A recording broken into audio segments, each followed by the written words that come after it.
Hello and welcome to the first Safety and Security Forum for 2024.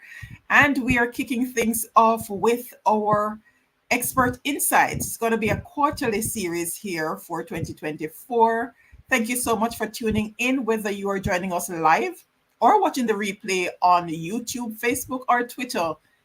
A warm welcome to you. I am Winsome Sharia Witter, your host for this forum.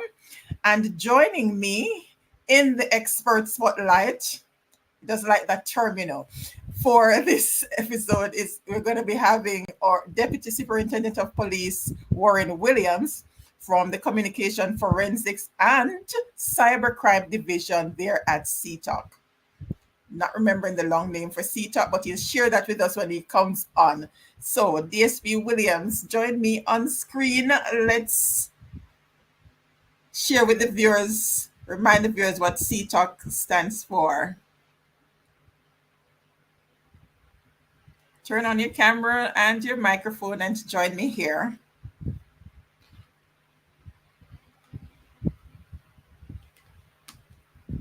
There you are. You are muted. Hi, everyone. Good evening to you all. It's my greatest pleasure to share with you this evening what I have and what you would want to hear from me in terms of cybercrime and cybersecurity. Thank you. Fantastic. DSP Williams, I know you must get a whole lot of different situations coming in because we know about the phishing. Some of us who have been using internet for some time and the whole spyware and all of that, but there are so many different things coming on stream now. Every day it's something new. When it's not someone reaching out asking you to share a code because they mistakenly sent it to your phone number for you to get access to your WhatsApp. We have a number of influencers whose Facebook or Instagram pages were hacked, which compromised their business model. Very frustrating for a number of them. We have organizations, businesses that have been impacted in recent times as it relates to cyber safety. And that is why we are having this discussion this evening on Safety and Security Forum here in the Sorrento Resource Connector. So we are going to get started, but we want the viewers to be a part of what is happening here. So we're going to encourage you to share with us throughout in the comments. And when you get to the Q&A segment, be sure to ask your questions. I'm going to ask you the first question. What's one online experience that made you think twice about cyber safety? You can go ahead and share briefly in the comments. For the viewers, yes, we want to have you in and feel free to share where you're connecting from so that we can recognize you here in the space. All right, so we'll leave that question on screen for a little while as we get started. So we have a lot to cover, so let's get cracking. So we want to start with, I usually say, let's start from a place of understanding. So let's take it from understanding cyber risk. So give us an overview of some of the common cyber threats that's out there. I mentioned in terms of the phishing, but there are so many different ones. So go ahead and share with us.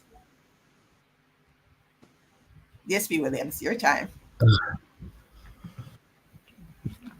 Well, it's a very good, yes, a question. And being in the digital space, the threat landscape is, a lot that I can't mention all of them.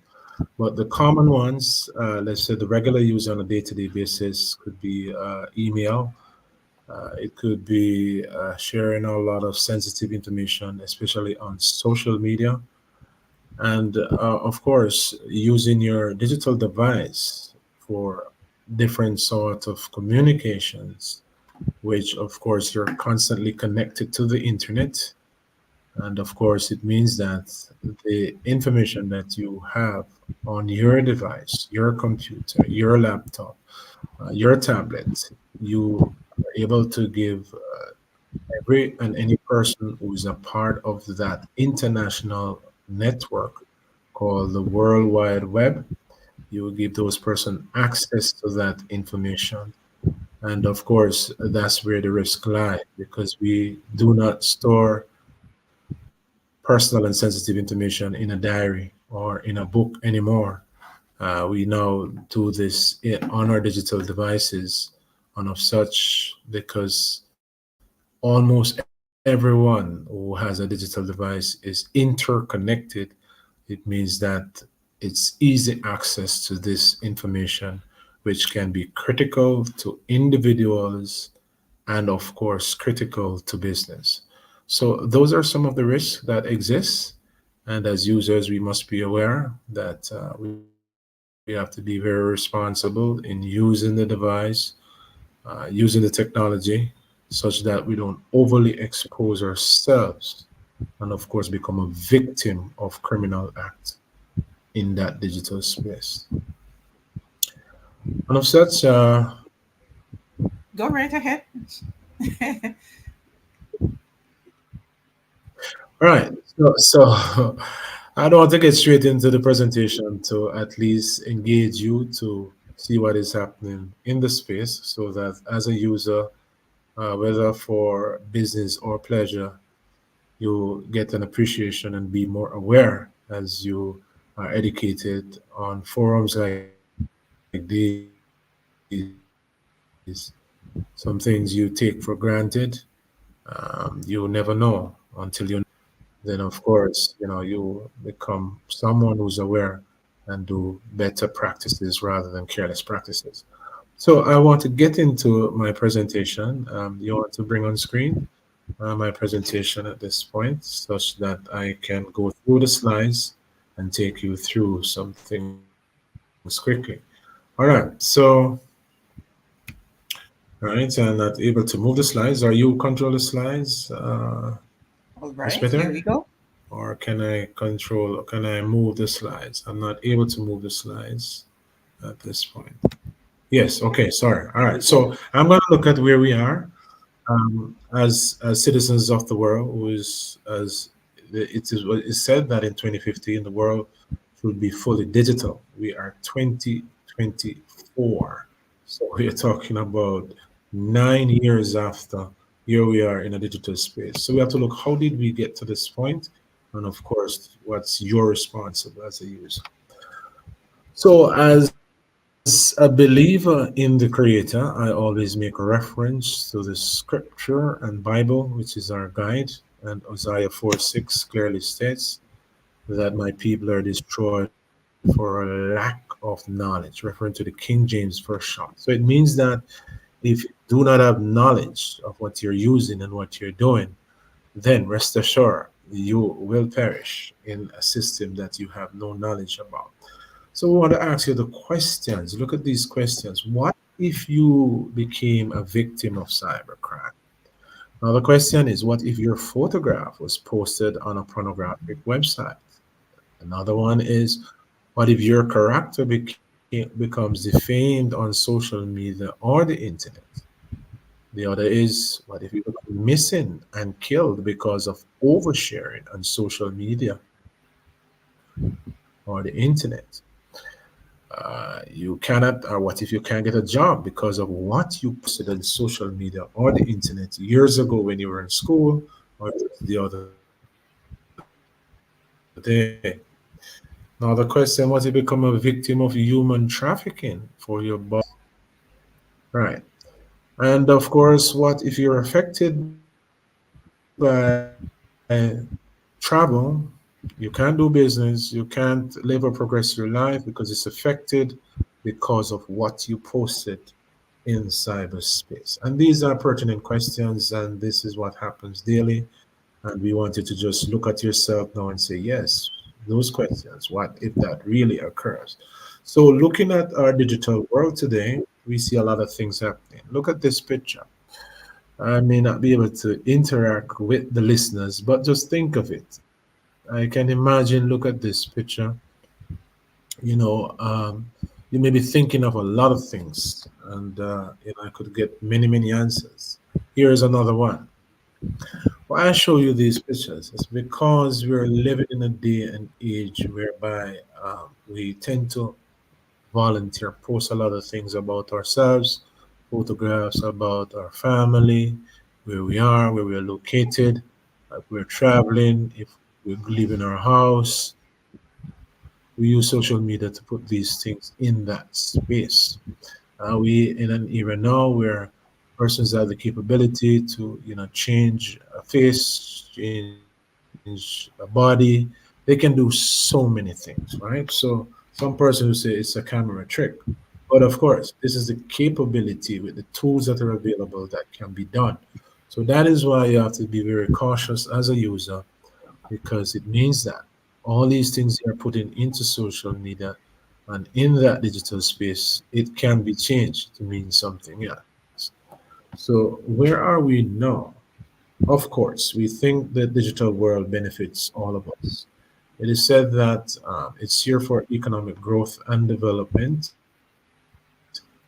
I hope I'm not here to scare anyone not to use your device, because we're more efficient and effective now in using our devices.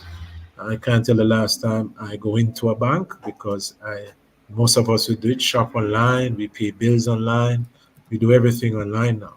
But there is a danger to it, because you'll be putting in your credentials, things about yourself, username and password, which is connected to your account or connected to something very sensitive nature. So that is why citizens have a right now to be questioning the national ID system needs, because there's a lot of things about individuals that will be placed somewhere on a computer somewhere, and if an unscrupulous person get access to it, they can steal identity, replicate and implicate you in a very negative way, and that tarnish your full life. So we're in a new horizon as technology evolves. As I said, using technology is not to be fearful of it, because it's here for economic growth and development, and so we encourage people to use technology as best as they can and very responsibly. So crime has now become a very integral part of technology. So criminals are now utilizing technology to facilitate their nefarious activities. So why would a criminal want the police to chase them down the road when they can sit at their computer somewhere where the internet is and access somebody's account and do all sorts of things? When was the last time did you check your balance that it's $1 short? You never check that balance. But what if the person who is handling those funds pull from a million person $1? That's $1 million with ease, right? So these are some of the things that fuel organized criminal activity, and we're accustomed to Jamaica now. Maybe I could safely say scamming is the next thing to homicide. So uh, it's not only a Jamaica problem anyway, it's a global problem, because as the world becomes more digitized, and you hear the government would have touted that we're moving into a digital economy. And now you digitize everything, your passport, your birth certificate, the tax you pay. They don't want you to come in the bank anymore. They want you to use your device to access services that they provide. But the more we use this, the more we are vulnerable and at risk because of what we share within that space. We say cyberspace, but these information is not left hanging in space. It resides somewhere on another computer, and it's part of a network. When you type Google, Google comes finds where it is in the US, and it comes up on your computer. It is stored somewhere. So someone can access that information, whether it's banking information, financial information. Can you imagine? Even health information. Because now we have e-health, e-education. Everything is about digital, right? So we said digital crimes can be very disruptive. It can disrupt operations and functions. It's very destructive also. We can give you a situation of 9/11. Mr. Bin Laden was nowhere in the US, but he was able to use his device to coordinate an attack of mass destruction on the US. And we have seen this also in the London bombing and things like that. But we think overall it benefits us, in the sense that here we are. We can have a meeting to the entire world using technology, right? So we think it's really, really beneficial to us, and we're happy for it. But it comes with the downside. So to every positive, there is negative. To every good, there is bad. There is a bad side of it. So it started from a series of invention. Mr. Graham Bell came up with the telephone, then the transistor came to make computers became smaller. Then we have the computers, internet, which started as the ARPANET. And those acronyms that you see, I won't get into the technicalities of it, but this is some of the things that makes it work. We have we have a little device in our hand that we call a mobile phone, but it's really a computer. You have a little computer in your hand, and of course, you can do just about everything from that device. So now and beyond, we are now in a smart era. We are in internet protocol-based technologies. They don't have to connect; they just need an address. All your devices have an address, so that's why the criminal know where to find you or to hack into your system or to access it. The internet was modeled from a postal system, and many of us who are accustomed or know the postal system know how it works. We write a letter, we put an address on it, put it in an envelope, then we take it to the post office. The post office then looks at the address, give it to the postman, he takes it to the destination. It's the same principle.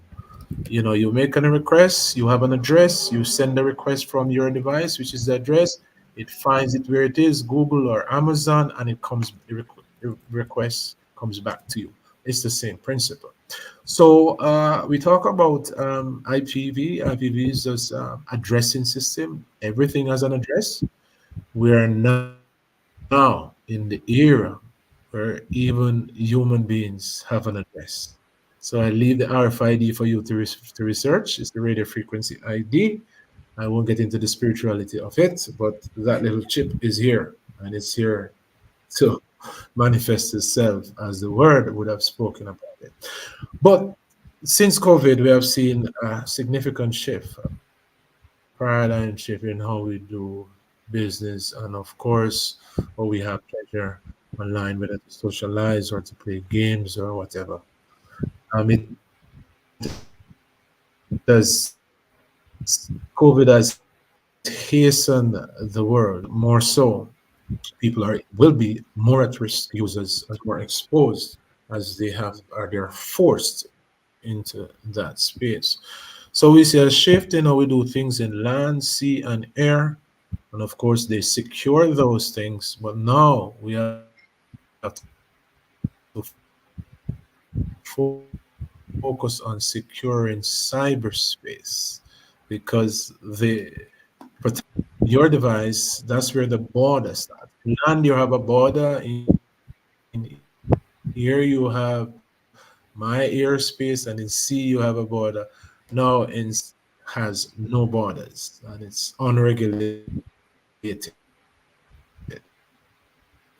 So the border starts from your device, which means that you have the responsibility for protecting or your firewall or whatever it needs to do. So we see a shift in because it means that someone, whether you're in Jamaica or in another jurisdiction, who access the internet have access to your device because you are browsing the internet and sharing your information.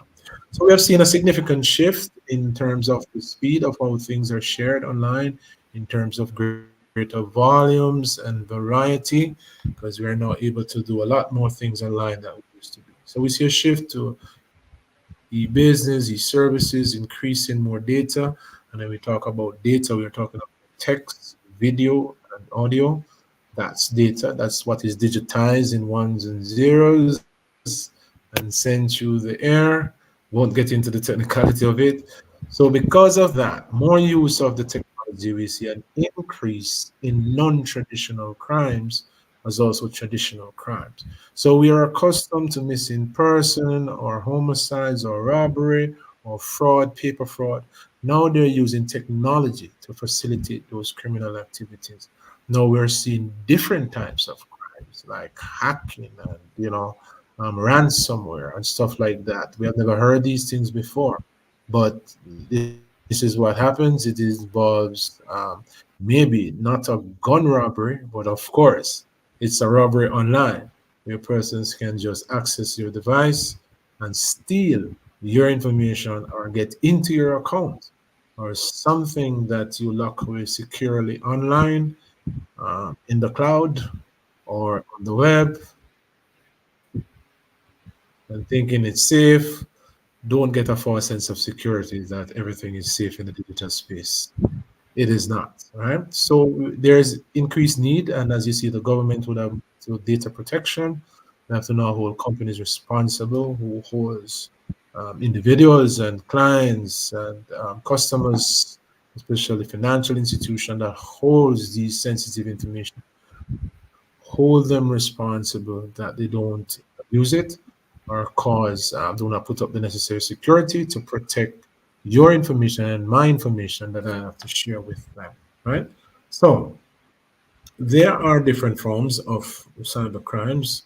And of course, cyber crimes involve two main elements, a computer and a network, such as the internet. Those are the two. It's what is a computer, as I said, even your smart device. It executes a program, takes instructions, it has ability to store. It's, for example, mobile smartphone tablets. All of these things are what is classified now as a computer. So your television set, your smart TV is a computer because it's a combination. It can go on the internet, it can do all sorts of things and so forth. Your camera is a computer, your IP camera, because it can store information, it executes a program, and of course you can manipulate it and use it to do anything. So how did we get to this point? All right, so there are significant benefits for all its users right at your fingertips. You don't have to go to the library anymore to do research with encyclopedias. You just Google it or YouTube it. Information is right at your fingertips. So we become That's even right. much more lazy, right? Than to do things we normally do traditionally. Right. So we have moved to different generations of technology, and we're now in the fifth generation, which they call 5G. And a lot of people are scared about this because things are moving much faster. If you go to China, it's a cashless society. They don't use cash. Jamaica is far moving into a digital economy, digital currency. They're trying all kinds of things. So that's why as the technology evolves in different generation, here we are at 5G. But the general user, do you care whether it's 2G, 3G, 4? You don't care. You just need to know that you have your device and you can use it. But of course, people like me, we have to pay attention and know what's the reason for that. So, as we said, as we move into 5G, we are concerned about, you would have heard about cryptocurrency, digital currencies. They're moving into that realm now. Virtual things are being done virtually now, banking, financial, all of that. We're moving into a cashless society. You already have a debit and credit card with chips on it. It's contactless cards, near field communication, all of these things, QR code, all of these things are happening. Digital wallet, these are things. So we purchase things because it has value and because we trust it. That's why we buy things. So we get goods and services using technology. Now, maybe you have to use your digital wallet. From the US, they have a thing called Cash App. Now we have in Jamaica the NCBU, and what they call it, you know the name, right? So they're starting to test these digital wallets, right? So cybercrime has evolved, and it's illegal using this device to facilitate a crime. As I said, traditional or non-traditional, whether it's part of the network or it's not.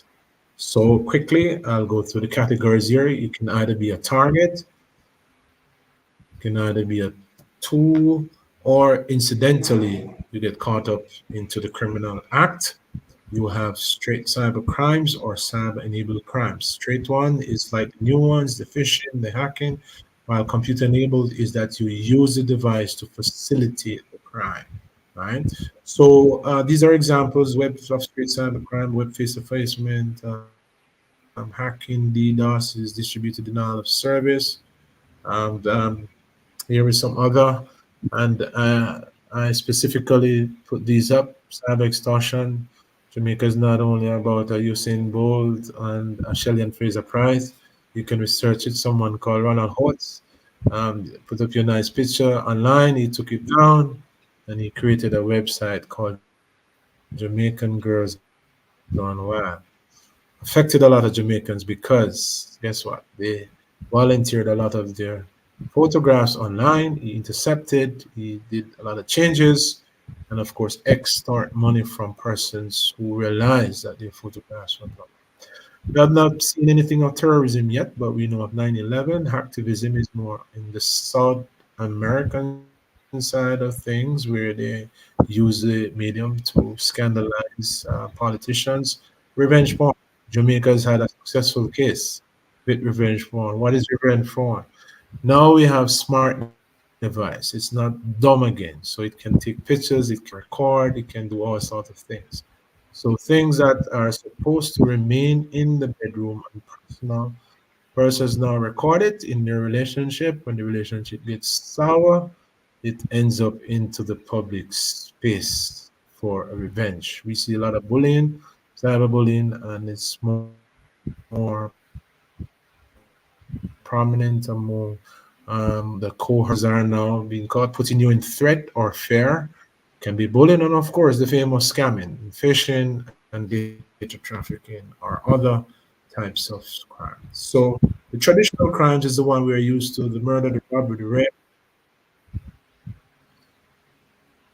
and the missing person. I want to emphasize that I may not have the empirical data, but based on trends of reports, we think that there's a strong correlation between missing person and social media. Why?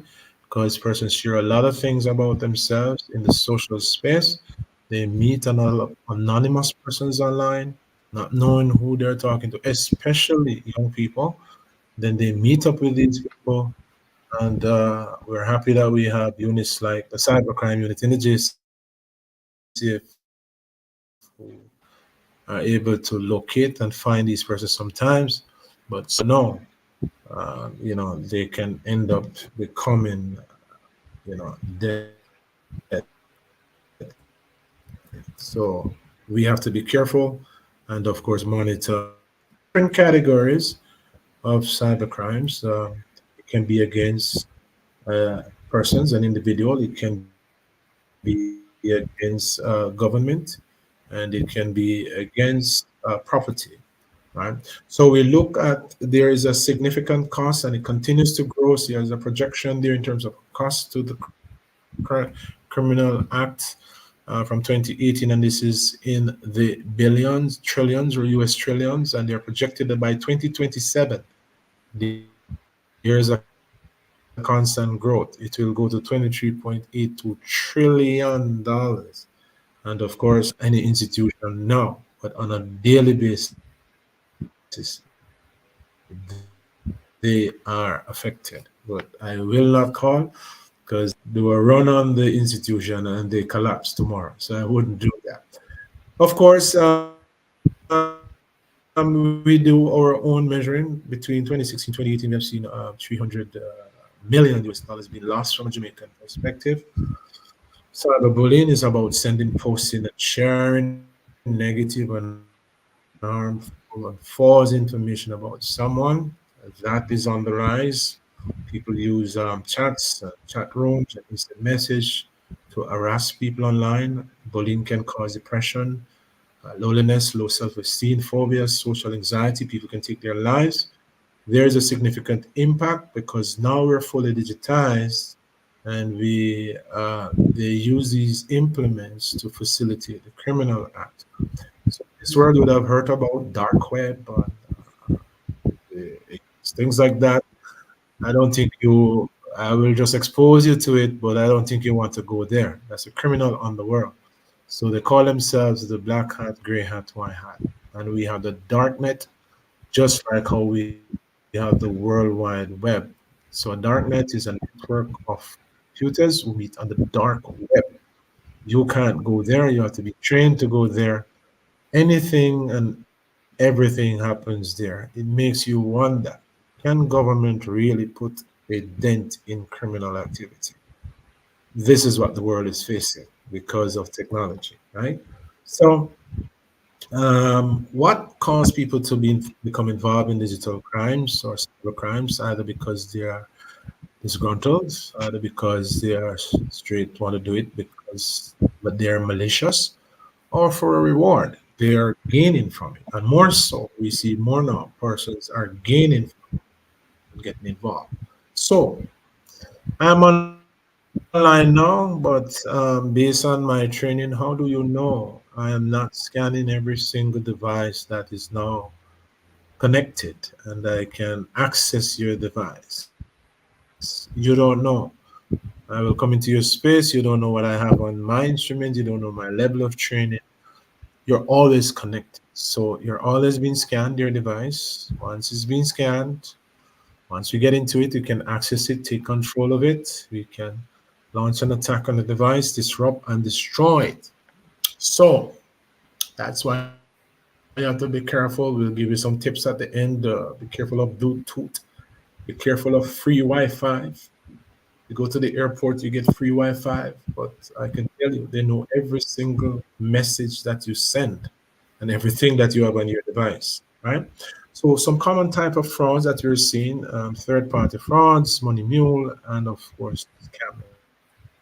Third-party fraud is, of course, inside, outside job. Persons knowing information about people who have money, and they'll give that information to the outsider who will recruit persons to use their account, such as Money Mule, and of course they'll pay them to withdraw the cash or to keep the money. So it's that we have laundering, and that is happening.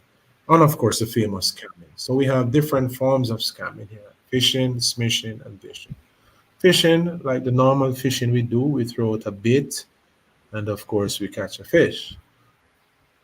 So that's what they do. Throw out a bait online, telling you that you win something. It's a promotion, something that looks too good to be true, right? And then you bite the bait and you put in your personal um, name, address, school you've been to, date of birth, stuff like that. Before you realize it, someone has just scammed you. Or smishing. Smishing is text message. So we have companies that send out these messages to your device, whether it could be a digital or a flow. Sometimes they do promotional things and do text. And of course, persons would have recently realized that, not all of these texts are authentic or vicious, which is voice notes. Sometimes you do get these voice notes, and of course, it's a similar thing in terms of promotion or something that sounds too good to be true, and you buy into it. We have to be careful of that.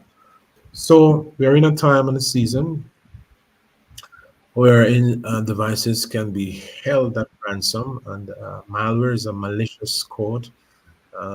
Your instrument can be infected by it because we tend to click on everything that is online. We don't know which one is good, which one is bad. But in some of these things, they can have malicious code. What the malicious code does, runs in the background, turns on your camera as a keylogger, and of course, a screen capture, such that when you type in username and password for your banking information, it captures all of that. So all of that is possible. I can send you an email now with an attachment, but it's a malware that is in it. When you open the attachment, it infects your device. You don't know, and I'm able to access it and see what is on it and what I need to do. They have moved to ransomware now, where companies are now held at ransom their information, and that is what I We have data protection now. They access it, lock it in, they call it encryption, and then say, listen, you have to pay a couple million US dollars before your information is released. That is not only happening to companies, but it's happening to individuals. And sometimes you'll get a warning, don't click or don't do that because someone will get access to your WhatsApp or all these things. We have to be very careful. Electronic fraud is on the rise because we do a lot of transaction now online, pay bills online, check accounts online, and of course, there's a lot of fraudulent things that happens there. As I said, it's always an inside outside job.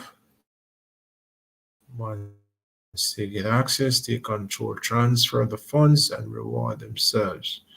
Of course, this is been taken to get to the funds. I won't go through that. Phishing very rampant now because whether it's a professional job or as an individual, we send emails almost every day. We communicate by emails. So it's the easiest way to send a malware to someone, and of course, they get caught by that kind of information. We want to empower users as trot along the way in a world that is now rapidly advancing into the next realm of things. And we start with the debit and credit cards, and we spoke about third-party fraud. So in the present and for the future, we have to look what is happening now and what we anticipate to happen beyond. Currently, there are 3 billion pieces of device, and we're talking laptops and tablets, and they're estimating that in the next 10 years, next decade, there'll be 50 billion pieces of devices. Now, with 8 billion people in the world, it means that almost 8 pieces of devices we will have. It starts already. Some of us have 2 phones, we have a laptop connected, and with smart TVs connected, and guess what? We use the same password because we have so much things to put password in. So what the criminal does, once he gets into one, he gets into all of them. And of course, some of these things, it may be your home with a camera. They can look at your home. You may have some sort of digital device somewhere. And of course, the criminal will have access to it. So we went through these already. Some of the key threats that we're seeing, I spoke about ransomware, business email, business processes, the Internet of Things. Internet of Things now means all things are now interconnected. So if you go on Google on one, just check your other phone or your other device. The same place you were on Google on one device is the same place it picks up from the other device. And you were saying, how did they know that? You can't download an app now without having Google, right? Or Gmail. So Google is not asking you anymore for your location. Your location is just automatically revealed. So stuff like that is happening, but the regular user don't even know that, right? So there are different points of as target of attack: ATM machines and so forth and so on. You have to be careful when we go to ATM machines because they will have the scammers, and the scammers there who will see you inputting your password and all of that so they can recreate your card and withdraw your cash. Websites, we are on this websites every day. How do we know if it's fake or it's authentic? How do we know if it's how do you know IP bills online with NCB? How do I know it's a real NCB? I have the capability to create website. I can create one looking just like the real one. So when you put in your username and password, you will get into your account after you left. So where we need to be, we need to protect. Cybersecurity is a critical thing. We need effective cybersecurity policies, effective risk management, and we have to monitor every single person that uses it. So to test if institutions are cybersecurity ready, we look at the 6 pillars of policy awareness, risk management and assessment, training and management support, IT infrastructure and compliance. So we look at this diagram, we see constantly on the outside there are threats and attacks, and on the inside of the organization, their weaknesses, and constant risk. So if we focus on those six pillars, then we'll be able to strengthen it. So I think I'm almost coming to a close now. Here are some do's and don'ts. Prevent and protect. Password protect everything. Make it long, make it strong. Uppercase, lowercase, alphanumeric, not rat, cat, mat, not the same password. As a matter of fact, use a little phrase. You say, I get up, or I get down, or I would go further and say use patois, because we don't spell patois the same way. Give the criminal some trouble. Sanitize mean cleaning all device. We have to get into the technical before you use it. You go to the store, you buy a new brand thumb drive or a hard drive, you think it's clean, or your phone, you need to take it to me. I'll show you the residual things that is on it that you can't see. Firewalls must be up and running. Routers must not just be left hanging. We talk about multi-factor authentication. The banks already started, so it's different security level of security. Don't never leave your Bluetooth on unless you need to use it, because if it's on, I can just pair with your device, or the criminal can, and get access to it. Careful of the sites you don't know, you don't trust them. Do not volunteer personal information. Be careful of phishing and especially social engineering. I will strike up an argument with you like I know you. And of course, before you know it, you volunteer information, not realizing that you did so, and you get caught, right? We have to use social media responsibly, careful of what you put out there, because it may come back to haunt you. So personal safety is all of us responsibility, from the government to the judiciary, prosecution, you the citizen, and of course law enforcement have the responsibility to make Jamaica a safer digital space. So before be cyber smart, digital technology will fail. It has its weaknesses. Always have a backup plan. We says never trust it. Always verify. So if the bank sends you, or a phishing email comes out, oh, we're updating username and password for your account, call them and say, did you send this out? Always read before you download. Because a lot of these things we download, flashlights and whatever app, they say a lot of times I need access to your contact, your location. All of these things are automatically turned on, but you accept it and don't realize that you just give away. As I said, do not trust. Always verify telephone calls, voice notes, text message, any and everything on the internet, anything requesting personal information. Where to report? Any police station in Jamaica, any law enforcement department across the world. Jamaica is a part of a 24/7 network with 86 other countries.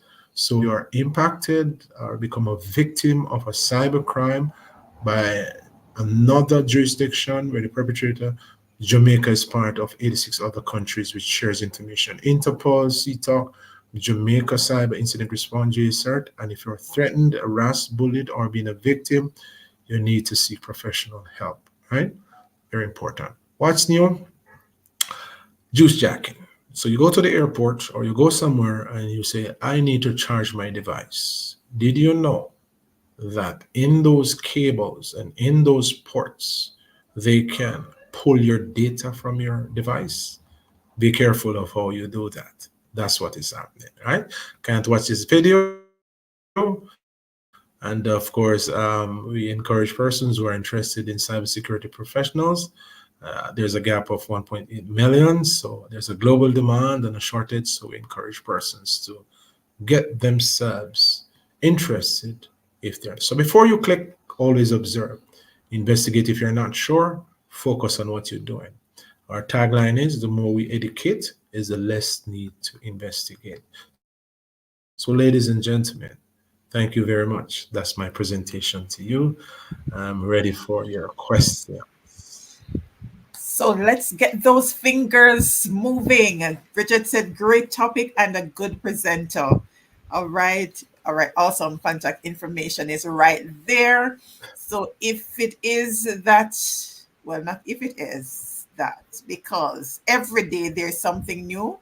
This week alone, there are about 3 different voice messages shared in my family group alone about different incidents where there have been attempts to access either their WhatsApp, hack into their WhatsApp, or this is the first I was hearing about this one where someone actually video called several times for whatever reason, to not sure what exactly the Mhm. objectives were. And there was an attempt on that same family member to actually hack into the bank account. But fortunately, the bank detected it and blocked it. So there's so many different things that are happening. You can go ahead and share the comments, the specific incidents, because this one is the first I was hearing of it in terms of someone actually doing a video call. I've received message asking about sharing code. I've gotten messages based on the 3-factor security that I set up on my Instagram and all of that. Someone tried to hack into the Instagram or Facebook, and that happens ever so often. So, some of those. Are there any other practical tips that you can share with us, DSP Williams? Since the live audience are a bit shy to ask questions, and Practical. so clear that there are no questions Yes. Yeah. in terms of some of the like Yes. password management. Right. Right. So we would say as I would say it's important not to share too much personal and sensitive information. We tend to share a lot of things about ourselves, especially on social media. And one of the common things I see people do, we're Jamaicans, and we like to showcase a new shoe, a new dress, or where we are, and so forth and so on. So we take pictures of ourselves, our family members, and then they'll put it up online. Oh, we are leaving the country for 7 days. The criminals, they will look at these things. Oh, so you're going to be means you just volunteered an information that the criminal can come to your home.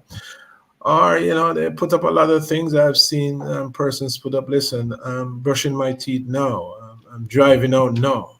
They're bit by bit movement. They volunteer these things into the social space, not realizing that you believe that you're just talking to one person, but it's available to every person in case you didn't know. So it's very important that you act responsibly online. Do not share a lot of things about yourself. And of course, be always wary that, my information can be accessed by anyone and everyone. And of course, sometimes a lot of false information are out there too. We have to look out for that. And human trafficking is on the rise. You may see a job advertised that, hey, we will pay your fare and your hotel and everything. But when you get on the other side, it's not as rosy as it looks. So we have to be careful of these false information. So you have to always verify, especially when they get to the point, what is your name, what is your date of, all of these things. That should raise a red flag. Why should I send you these things? I don't know who I'm talking. Or sometimes you get a phone call and they ask because we put a lot of things about ourselves out there. So they know your aunt, your uncle, everybody in your family. So they call and say, oh, this is Uncle so and so. Is Aunt so and so there? He said, no, she's gone for 2 weeks. Who did you volunteer? Just like on the job, we ask the persons and they say, no, Sharon is not here. She's on vacation leave and so forth and so on. So we're in an era now where sometimes or most times we're not seeing the sender, but we get them by text, by email, whatever. We don't know is on the other side. So we have to become very, very cautious before We give anything about ourselves or our family, and of course, to protect ourselves as best as possible. I could go on and on, but I mean, those are some of the most That right. common That's things right. people I would want But persons to look out for. right, because there are so many other scenarios. Because it might be that someone loses their phone, which means that there's access to everyone in the that family, basically. So, what would you say if for what one loses their phone? What would be the best course of action to make sure that that information doesn't get into the wrong hands? What can be done at that point? All right. So I would advise that you get the application or app that can allow you to give you the remote capability to shut it down or wipe it. One of these app is called Sophos, Sophus or Sophos. It's available for on Android and iOS devices. Sophos. We have another one called Prey, Prey. What these app does, if your phone for some reason someone robs it from you, these app allows you to take a photograph of the person who has it, update you in a location because it allows you to send this information to other numbers or other devices that you may own. So you're able to track the person, you're able to see their pictures, and you're able to wipe it remotely. It gives you that capability or shut it down so that if the person has it in their possession, it's useless to them. So it gives you that, remote capability, to have control, still have control over your device. So it's for you to research and ensure that these apps are also on your mobile, such that if the worst should happen, you're still able to All right. There, I know there. We have only scratched the surface, even though we have gone on for almost an hour. And this one was not interactive because we wanted to allow enough time for the information to be shared so that you can understand what is happening out there and what to look for and how to protect yourself. And this is just the beginning of the conversation. So we want to encourage you to continue to utilize the data to find other information out there to help protect you online. And the numbers were shared earlier, and we shared in terms of where to report any police station. We usually say the nearest police station to you, right? And the DSP shared his contact as well. Let's get that up for you so you can reach out if you need to get support as you navigate these digital streets, they call it, right? Because a lot of things are happening out there. And please do not keep the information to yourself. Share the link. This will stay in the space wherever you're watching from, whether YouTube, Facebook, or Twitter. You're able to, once you share the link, you can view it afterwards so that you can get the information. And you can also subscribe to our weekly newsletter on the www.serentyresourceconnector.com. We'll do a recap. You'll get that on Monday so you can see, get access to the information to share for those who would prefer to read. We're making that available this year so that you can stay informed, be empowered, make the work of the police lighter. Right, DSP Williams? yeah. Seem to be having a delay there again. Yeah. That's correct. I heard you. Yes, we want to make our job much easier. As we said, the more we educate, the less need to investigate. That's right. Is there a specific location that they can go to access this kind of information directly from the JCF? Would, would they be able to find that We on the do JCF have website? the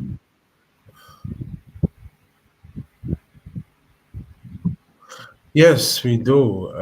You will find myself, especially the last one I did was in the Christmas season, as to warn shoppers and persons, how to protect themselves and what to look out for in the silly season. So yes, we do have these things on the JCF website, so it can be accessed. And just type cybersecurity, and the videos will come up, and whatever presentation has been posted, then persons can listen to them. I'm not sure if they have podcasts and so forth and so on, but the videos are always there, so persons can access it and listen to it. Right.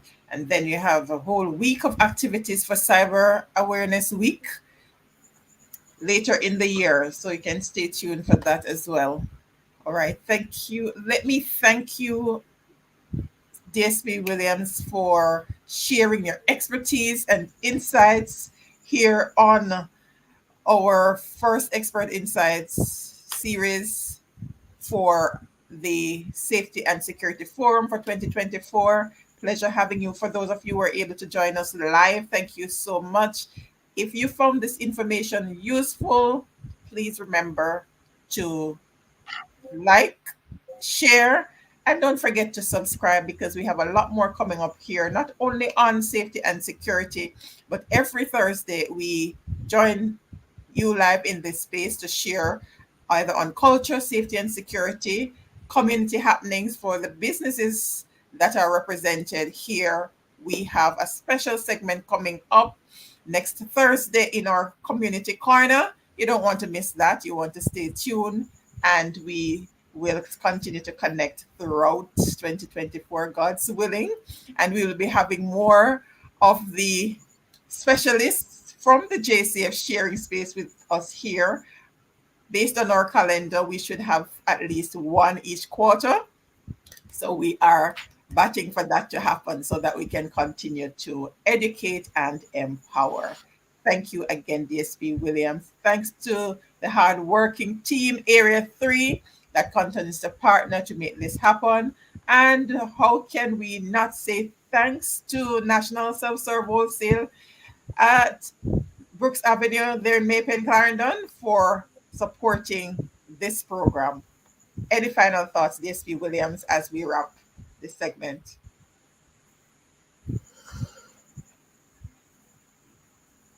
We just want users to be responsible, and one of the most common thing that occurs for malicious communication. Ignorance of the law is no excuse. So anything that is threatening, obscene, or menacing, if you use your smart device to threaten someone, send something that is menacing or obscene. We're talking about nudity, especially child pornographic material. It's against the laws of the land. So get yourself au fait with the Cybercrime Act. Is online through the Ministry of Justice. Get a copy, get yourself abreast with it so that you know the law, and of course, you have a criminal record that you don't want to have. That's my final thoughts. All right. And here's a call for you to and the team to go into the schools and do this presentation. So we need to get them while they're young, because as young as 5, they have their smartphone. So we need to make sure that our little Yeah, we have people, done it to a lot of schools. right. All right. So we'll keep it rolling. Thank you again. And let me remind you or share with those of you who are new to this space, who weren't on last week, that the Serenity Resource Connector website will be launching soon. And so we want to stay tuned. Follow us on Instagram, Facebook, Serenity Resource Connector, to see what's happening and join us as we go big for 2024. All right. Thank you again and have a great night.